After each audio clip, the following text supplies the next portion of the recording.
C'est lui que l'on surnommait le père de la démocratie malienne, l'homme aux multiples surnoms qui était connu de tous à travers sa modestie et son humanisme, a été accompagné à sa dernière demeure, après la prière mortuaire, en présence des membres de sa famille et plusieurs personnes anonymes. Adieu, général Lateti, et qu'Allah vous accueille dans son paradis céleste.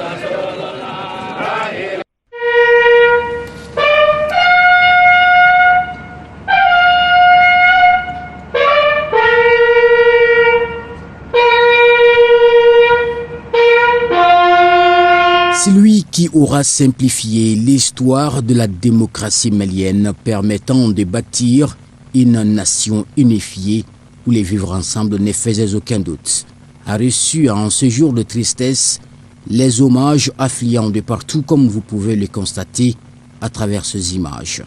Des délégations venues des différentes capitales de la sous-région ainsi que des personnalités accréditées dans notre pays étaient présentes pour rendre un dernier hommage à l'ancien président de la République, Faye Amadou Toumani Touré. Son passage à la tête de l'État a été un passage fécond qui a vu en place les nouvelles les infrastructures routières, à travers au moins les infrastructures de construction des hôpitaux, à travers les logements sociaux. Donc si on se met à détailler son historique, je pense qu'on passera au moins plus de temps, mais c'est qu'on est là seulement pour que son âme puisse reposer en paix et que Dieu le Tout-Puissant puisse l'accueillir dans son paradis. J'ai pris que l'âme du président Amadou Touré repose en paix, compte tenu de tout ce qu'il a fait pour ce pays-là. Je me rappelle lors d'une de nos causeries nocturnes, entre minuit et 1h, 2h du matin,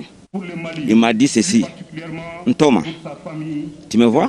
Qu'est-ce qui me manque ici, à Dakar? Mais je ne peux pas dormir, parce que le Mali est dans les difficultés. Parmi les personnalités du pays présentes à cette cérémonie figurent les anciens présidents Alpha Oumar Konaré et Djankounda Traoré, ainsi que plusieurs amis et collaborateurs du défunt, y compris des délégations régionales. Chaque mot est un sentiment de tristesse et d'amertume.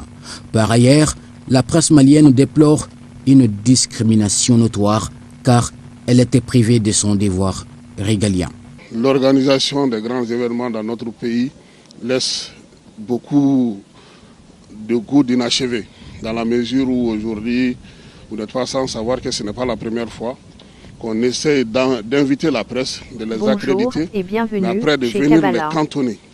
Et c'est ce que j'appelle cantonnement, parce qu'on ne peut pas dire aux organes télé, privés, télé ou autre chose de venir après sur la place qu'on nous dise qu'il n'y a que l'ORTM, la DIRPA, et l'essor qui ont accès aux images des officiels, qui ont accès à la cérémonie, à la couverture solennelle de la cérémonie, et qu'on essaie de cantonner les autres à plus de 100 mètres de l'événement.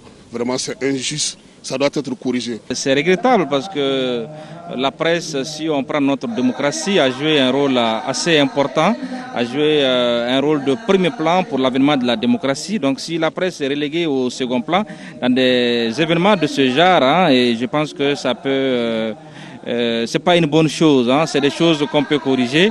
Parce que la presse, surtout la presse privée malienne, joue un rôle assez important dans notre jeune démocratie. Donc il serait intéressant de voir dans les jours à venir comment trouver, comment ajuster pour que la presse dans son ensemble, dans son entièreté, puisse couvrir des événements de telle portée.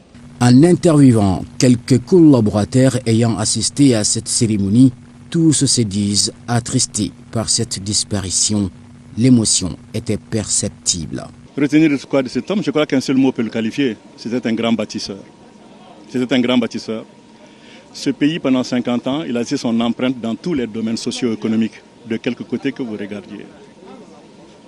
Cet homme était un soldat, c'était un grand patriote, c'était un monsieur très humble et il est parti aussi avec cette même humilité. C'est perceptible, je crois que vous pouvez le comprendre. Un compagnon de 50 ans, dont vous n'étiez séparés ni toujours, dans les moments, comme je vous ai dit, de gloire et les moments où vous pensez que le monde s'est écroulé, vous abandonnez, tout ce temps passé ensemble, ça marque les hommes. Je garde de l'homme le fait qu'il n'a jamais perdu la foi dans son pays. Il n'a jamais désespéré de ce pays. Vraiment, il a servi le Mali. Il a vraiment servi le Mali depuis les tout débuts jusqu'à maintenant.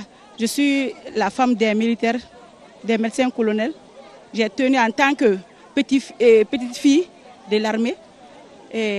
En tant que il est mon grand-père de l'armée. J'ai tenu à lui rendre un vibrant hommage. Vraiment, merci à Tété.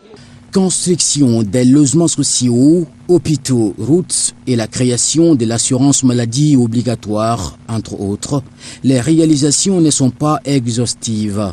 ATT fut un bâtisseur qui a pu rabibocher les Maliens de tous bords grâce à son humilité et son patriotisme.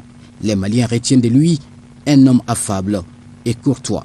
Je suis venu tout droit de Paris pour venir participer aux hommages du général Amadou Toumani Touré, qui est un ami de plus de 40 ans que j'ai connu, depuis plus de 40 ans, un bâtisseur du pays qui a fait beaucoup de choses pour ce pays-là. Des fois, quand on se met à citer ses réalisations, aucun chef d'État n'a fait ça pour le Mali pour l'instant. Vraiment, il mérite vraiment qu'on lui fasse des bénédictions, que la terre lui soit légère et que son âme repose en paix. C'est une journée triste.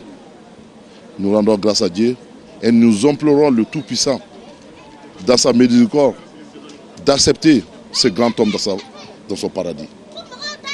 Et le Mali et l'Afrique ont perdu un grand homme, un homme modeste, un grand bâtisseur que difficilement ce peuple l'oubliera.